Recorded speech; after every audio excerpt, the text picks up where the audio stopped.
Myanmar to India via Visakha ఇదేదో కొత్త వాణిజ్య మార్గం అనుకుంటున్నారా? అయితే మీరు పప్పులో కాలిసినట్టే. ఇది బంగారు అక్రమ రవాణా కోసం స్మగ్లర్లు ఎంచుకున్న కొత్త రూటు. కోట్ల రూపాయల విలువైన బంగారం రైళ్లలో దర్జాగా సరిహద్దులు దాటిస్తూ స్మగ్లింగ్ చేస్తున్నాయి ముఠాలు.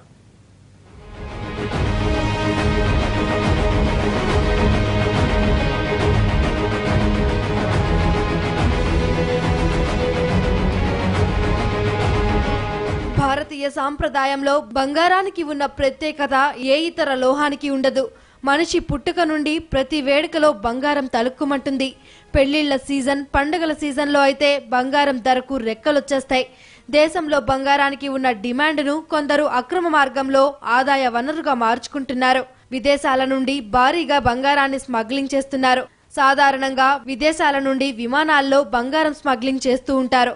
ఇలా హైదరాబాద్, వైజాగ్, చెన్నై, బెంగళూరు విమానాశ్రయాలలో గోల్డ్ స్మగ్లింగ్ చేస్తూ పట్టుబడుతూనే ఉంటారు.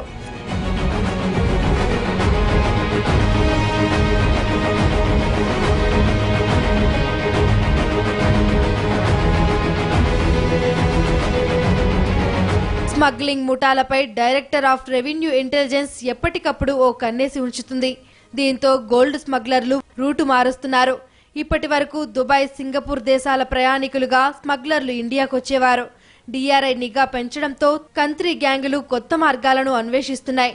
మయన్మార్ నుండి సికింద్రాబాద్కు భారీగా బంగారు అక్రమ రవాణా జరుగుతున్నట్టు డిఆర్ఐకి ఉప్పందింది. గౌహతి నుండి సికింద్రాబాద్ వరకు అక్రమ రవాణా జరుగుతున్న సమాచారం నిర్ధారించుకున్నారు. దీంతో విశాఖ రైల్వే స్టేషన్ లో మాటు వేసిన అధికారులు గౌహతి ఎక్స్ప్రెస్ లో రైల్లో తనిఖీలు నిర్వహించారు. ఇద్దరు వ్యక్తుల లోదుస్తుల మాటున బంగారం తరలిస్తూ ఉండగా రెడ్ హ్యాండెడ్ గా పట్టుకున్నారు. ఈ నెల 4వ తేదీన నిర్వహించిన సోదాల్లో 3 కేజీల 314 గ్రాముల బంగారం దొరకగా పట్టుబడిన గోల్డ్ విలువ 1,08,00,000 రూపాయలకు పైగా ఉంటుందని అధికారులు అంచనా వేశారు. నిందితులను విచారించగా స్మగ్లింగ్ సూత్రధారి పట్టుపడ్డాడు.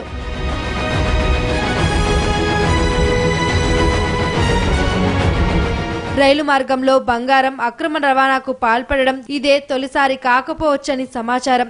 స్మగ్లింగ్ ముఠాలు ఎవరికి అనుమానం కలగకుండా బెంగళూరు మార్గాన్ని ఎంచుకుంటున్నాయని ఈసారి సికింద్రాబాద్ వెళ్తూ పట్టుపడ్డారని తెలుస్తోంది.